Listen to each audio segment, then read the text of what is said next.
Class, ये हमारी आज की वर्कशीट नंबर 48 ड्यूटी कर लिया होगा आपने। ये हमारी सैटरडे वाली वर्कशीट है 24 तारीख की। लोकतंत्र के परिणाम टॉपिक का नाम है, लेसन का नाम है। लोकतंत्र के बारे में जाना आपने, सरकारों के बारे में जाना, सरकार के सामने क्या चुनौतियां हैं ये आपने जाना, चुनौतियों को दूर करने के उपाय क्या हैं ये आपने देखा। आज एक अनुच्छेद दे रखा है जिसको अभी पढ़ते हैं। कोई भी समाज अपने विभिन्न समूहों के बीच टकराव और विभाजनों को पूरी तरह और स्थायी रूप से खत्म नहीं कर सकता। विभिन्न समूह, जैसे हमारे देश में अलग अलग धर्मों के लोग रहते हैं तो कभी कभी उनमें टकराव हो जाते हैं, आप सब जानते हैं। अभी कुछ समय पहले भी दिल्ली में तो हम सब ने भोगा है उस चीज़ को। समय समय पर ऐसे कांड होते रहते हैं देश में।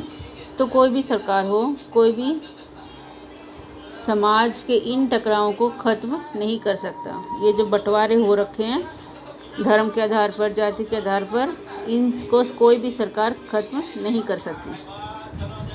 पर हम अंतरों में विभेदों का आदर करना सीख सकते हैं। लेकिन अगर हम चाहें तो ये जो अंतर है समाज में, धर्म का, जाति का और भेद हैं, इसको हम आदर करना सीख सकते हैं। अगर हम दूसरे धर्म के लोगों की इज्जत करेंगे, उनके धर्म का सम्मान करेंगे तो ये झगड़े, लड़ाई, फसाद होगा ही नहीं।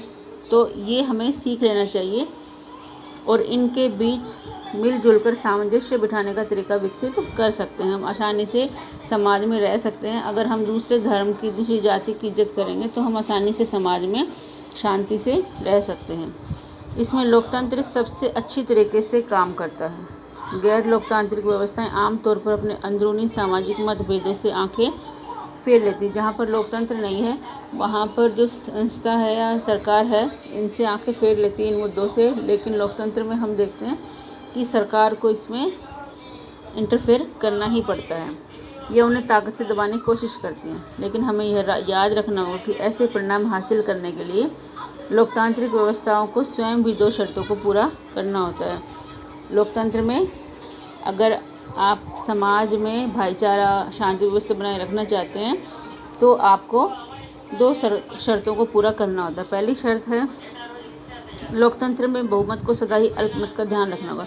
जो लोग बहुमत में हैं, जो देश में जिसकी संख्या ज़्यादा है, उनको कम संख्या वालों का ध्यान रखना होता है। बहुमत या अल्पमत की राय कोई स्थायी चीज़ नहीं होती। ऐसा नहीं है कि जो बहुमत है, जो ज़्यादा संख्या में जो लोग हैं, ज़्यादा धर्म, जिस भी धर्म के लोग ज़्यादा हैं उन्हीं की बात मानी जाएगी, ऐसा नहीं होता। उचित जो बात है, उचित जो राय है वो सभी की मानी जा सकती है। दूसरा है, बहुमत के शासन का अर्थ धर्म, नस्ल, जाति या भाषा के आधार पर बहुसंख्यक समूह का शासन नहीं होता। बहुमत का शासन का मतलब ये नहीं है कि जिस धर्म के, जिस भाषा के, जिस नस्ल के लोग ज़्यादा हैं उन्हीं का शासन होगा। वोट कोई भी डाल सकता है, ज़रूरी नहीं है कि एक ही धर्म के लोग किसी एक ही प्रॉपर बंदे को वोट डालें, दूसरे धर्म के लोग भी उसको डाल सकते हैं। तो वोट डालना हमारा पर्सनल ओपिनियन, हम किसे वोट देना चाहते हैं। कई बार ऐसा होता है कि हम वो बेशक हमारे धर्म का नहीं है, लेकिन अगर हमें वो पसंद है, उनके विचार, उनके काम करने के तरीके हम पसंद हैं तो हम उनको भी वोट दे सकते हैं। तो ये कोई ज़रूरी नहीं है कि हम अपनी जाति या धर्म देखकर ही वोट देंगे। बहुमत का अर्थ है हर फैसले, चुनाव में अलग अलग लोग और समूह बहुमत का निर्माण करते हैं। यही मैंने भी बताया कि चुनाव में अलग अलग लोग, कोई भी किसी के वोट डाल सकता है, किसी भी जाति धर्म का हो, और फिर जो बहुमत में आती है वही बहुमत का निर्माण होता है, वही सरकार का निर्माण होता है। उसमें ये थोड़ी देखा जाता है किस धर्म ने वोट डाला। वोट तो वोट है, वोटों की गिनती ऐसे होती है, ये नहीं देखा जाता, ये कभी हाईलाइट नहीं किया जाता कि किस धर्म के लोगों ने किसको वोट डाला है। वोटों की गिनती बहुमत के आधार पर ही होती है। जिसको ज़्यादा वोट मिले, चाहे वो किसी धर्म का हो, वही विजेता घोषित होता है। प्रत्येक नागरिक को किसी न किसी अवसर पर बहुमत का हिस्सा हो सकता है। जन्म से निर्धारित नहीं है, ये जन्म से नहीं है कि आपको उसी को वोट देना है या उसी राजनीतिक पार्टी के सदस्य बनेंगे। आप अपनी मर्ज़ी से अपने वोट का इस्तेमाल कर सकते हैं। उसके बाद हमारे क्वेश्चंस, ये शायद ये लेसन ख़त्म हो गया है, अच्छे से कर लेना आप। क्वेश्चन है हमारा, लोकतंत्र टकराव को कैसे बेहतर तरीके से सुलझाता है, कुछ उदाहरण देकर बताइए। ये आपको अपनी समझ से लिखना है, उदाहरण भी देने कि लोकतंत्र में लड़ाई झगड़े कैसे सुलझते हैं।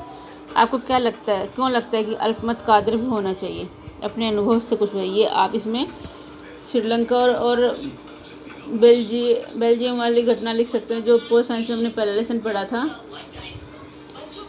उसमें हमने देखा था अल्पमत और अल्पभाषी और बहुभाषी लोगों वाला, सिंहली वाला। तो ये आप एग्जाम्पल में लिख सकते हैं। लोकतंत्र में बहुमत के शासन का अर्थ बहुसंख्यक समूह का शासन नहीं होता, ये आपको समझाना है। आपके आसपास लोगों के बीच किस तरह के अंतर दिखाई देते हैं, कैसे उन अंतरों के होते हुए भी साथ साथ जीवन जीते हैं, ये आप अपने समाज से बहुत अच्छा उदाहरण ले सकते हैं, अपनी क्लास से भी ले सकते हैं। आपकी क्लास में दोनों धर्म के बच्चे हैं, लेकिन धर्म के नाम पर लड़ाई झगड़े कभी नहीं होती। इस तरह से हम समाज में भी रहते हैं। ज़रूरी नहीं है कि हम जहाँ पर रहते हैं वहाँ पर सिर्फ हमारे धर्म के लोग हो, दूसरे धर्म के लोग भी हो सकते हैं। तो किस प्रकार वो अपना जीवन साथ साथ जीते हैं। ये हमारी आज की वर्कशीट ध्यान से कर लीजिएगा। शायद ये लास्ट है इस लेसन की, और जहाँ तक मुझे याद है ये सारा सिलेबस आपका कंप्लीट हो चुका है 10th क्लास। एक लेसन रह गया जो पीरियोडिक में आएगा, नेक्स्ट वही वर्कशीट आएगी। यूटी की अच्छे से तैयारी कर लीजिएगा। कोविड के लिए हमारा संदेश है, 2 गज अथवा 6 फीट की शारीरिक दूरी का पालन करो। ये आज की वर्कशीट है।